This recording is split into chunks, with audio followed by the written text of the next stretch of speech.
Joining me now, as he does every week, is the foreign editor of The Australian, Greg Sheridan. Greg, thanks for your time.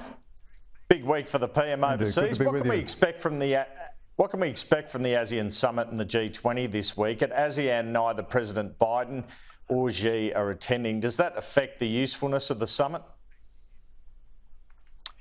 Yes, it does. So it's a very good week of travel that the Prime Minister has planned, very much in Australia's interests. The Prime Minister is right to make this trip, and it's very useful for Australia.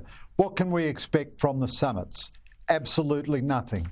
ASEAN summits don't do anything. That's their whole raison d'etre, you know. The point is not to do anything, it's just to be there. By going there, you demonstrate your, sense of the importance of your hosts and so on. So I was looking at one of the things they'll be working on is the South China Sea Code of Conduct between ASEAN and China. This has been going since the 1990s. Almost all of my career as a foreign editor, I've spent part of it writing about the ASEAN-China Code of Conduct. It'll still be going when my grandson enters into journalism. But that's the key to ASEAN. It doesn't do anything, you just show up. It can't take any position on China because two of its states, Laos and Cambodia, are client states of China. It's a very bad look for Xi Jinping and Joe Biden to snub the summit, and what a missed opportunity for Biden.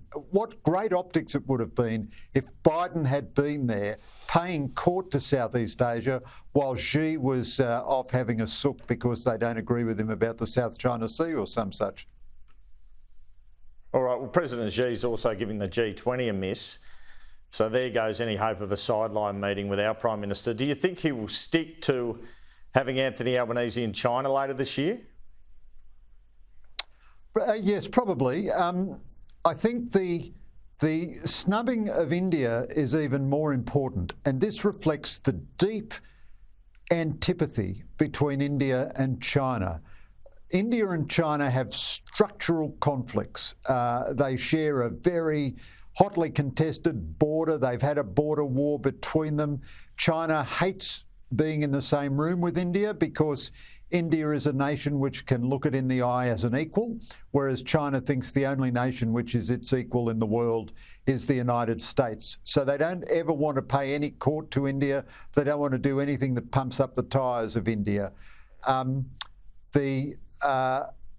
visit by our Prime Minister to China is perfectly sensible and should go ahead, but I think it's very difficult for the Prime Minister to go there while two Australians are held as hostages by the Chinese government. I would expect that they will release the two Australians before the proposed visit. That's what normally happens in hostage diplomacy. There you go. But the vicious ruthlessness of the ruthlessness of the Beijing regime, though, is evident in the way they simply take foreigners hostage in order to give themselves leverage with the governments. They did it with two Canadian academics not so long ago. I think maybe Albanese would be well advised not to go unless the Australians are released. But in general, right. having Greg, a workman-like visit is okay. Just finally, how concerned should we be about Kim Jong-un flying to Russia for a meeting with Vladimir Putin? Apparently they're going to talk about giving Russia more weapons in exchange for food.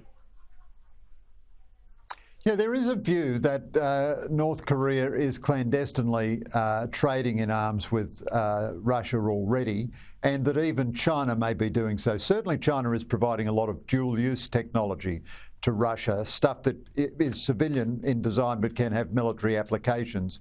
I think we are seeing the world divide itself into two hostile geostrategic groups.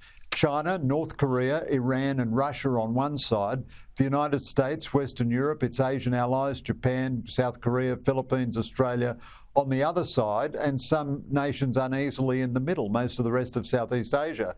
But Kim Jong-un, the only thing North Korea can produce is missiles and nuclear weapons and so on. And this is a bad move for the world, but it's what you'd expect. Kim Jong-un, Vladimir Putin, Xi Jinping, the leaders in Tehran, they are natural soulmates. They're good buddies because they all believe in the same thing, which is, well, that's not my term, but they are certainly an authoritarian association. All right, Greg, thanks very much for your time this afternoon. See you next week. Thanks, Andrew.